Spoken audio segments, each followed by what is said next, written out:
Okay, well, let's dive into the keys to the game on both sides of both teams for Auburn and Oklahoma. Next on this crossover edition of Locked On.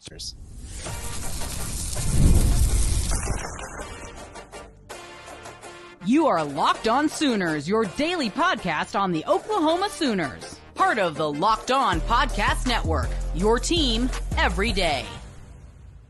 And thanks again for joining us here on the Locked On crossover episode. Shout out to all of our everydayers out there. Let's talk about both keys to victory. Now, we both just talked about how defenses can potentially be good, depending on who they play. Zach doesn't agree with me of the peaks and or whatnot within your non-con, which I understand. It's all based upon the numbers. The transitive wins and transitive properties in college football is the biggest myth in sports. It can be. I agree. Transitive property is definitely that. Right, but right in front of quarterback wins. Okay. Yeah, right in front of quarterback wins. That quarterback wins are not a stat. They are not. I disagree there. I think that's the guy who touches the ball every play. Yeah. Okay. So, and Eli Manning's a Hall of Famer because a quarterback wins when his stats reflect that he was an average quarterback for all but 2 playoff runs.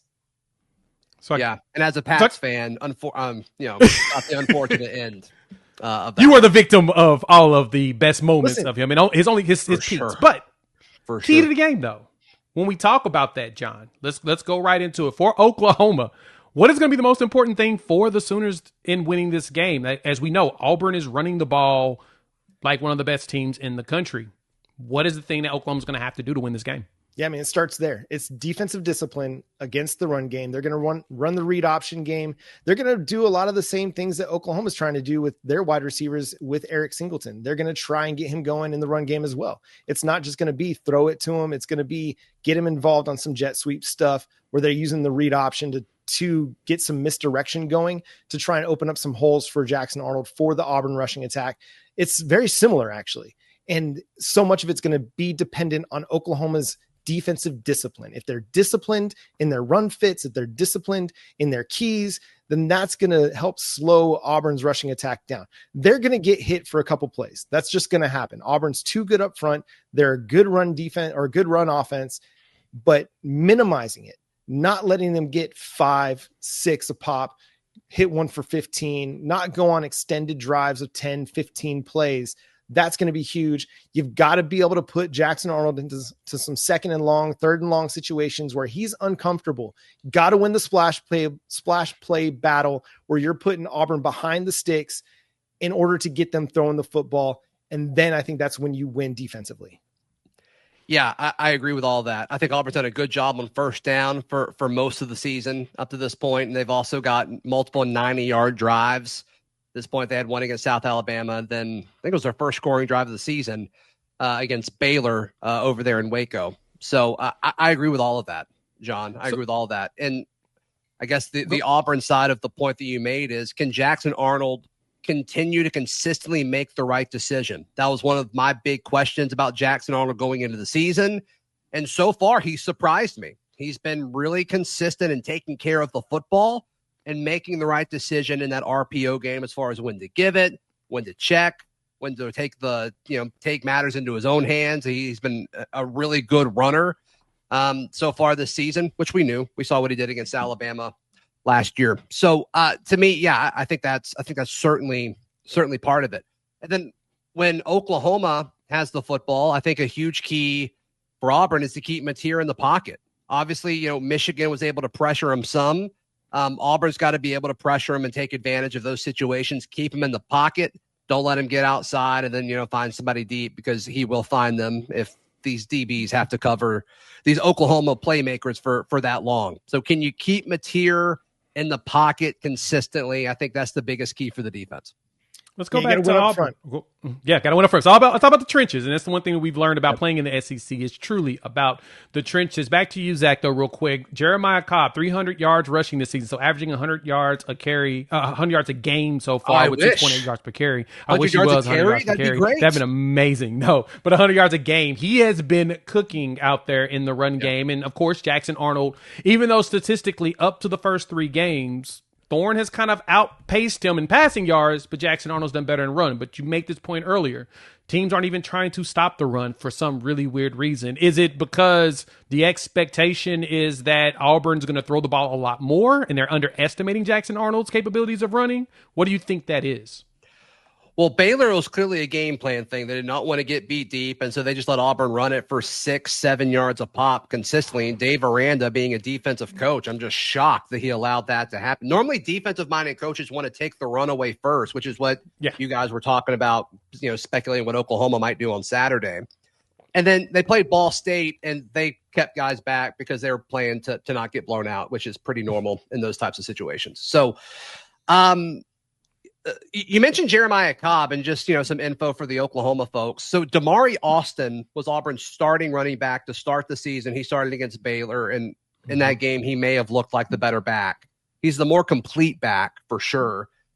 He suffers an injury and was kind of questionable the last 2 weeks. And so Cobb has taken pretty much the entire workload along with Omar Madsen, who's a true freshman. He's actually supposed to be a senior in high school. He reclassified, did that whole thing. And so I think Damari Austin is expected to return. He's expected to come back.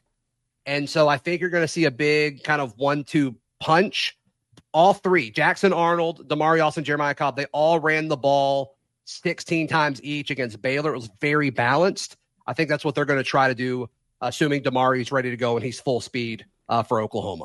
Yeah, and I think the difference that's going to be evident for Auburn fans in this one between Baylor and Oklahoma is Oklahoma's got the dudes up front to slow that down.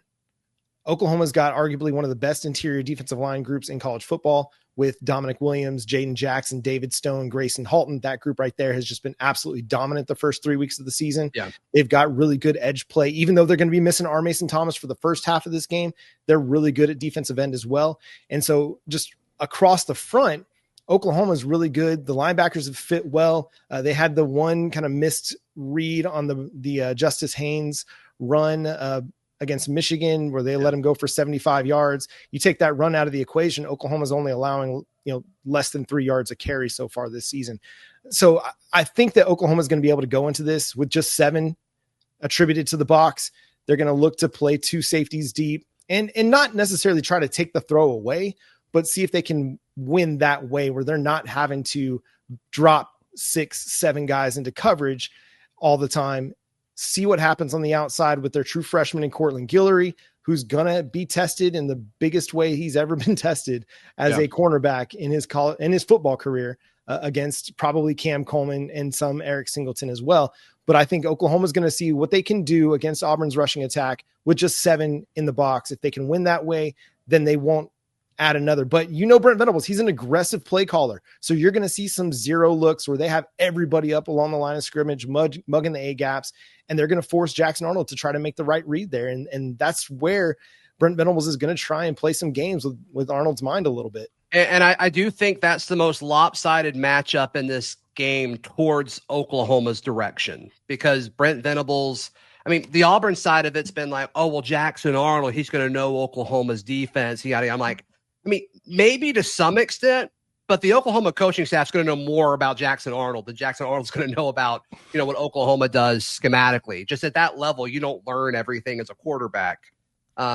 Really only a handful of the elite NFL quarterbacks are really kind of doing that. So, and on that point, yes, he knows Oklahoma's defense and he knows what's happened in practice against Oklahoma's defense. Yeah, it's not the same thing. Gone well for him. Yeah, it's not the same thing. Yeah, for sure. And obviously Brent Venables is coach Jackson. The coach is going to know more than the player at this level of football. That's just going to be the case. So what is Brent Venables going to do to trip up Jackson Arnold?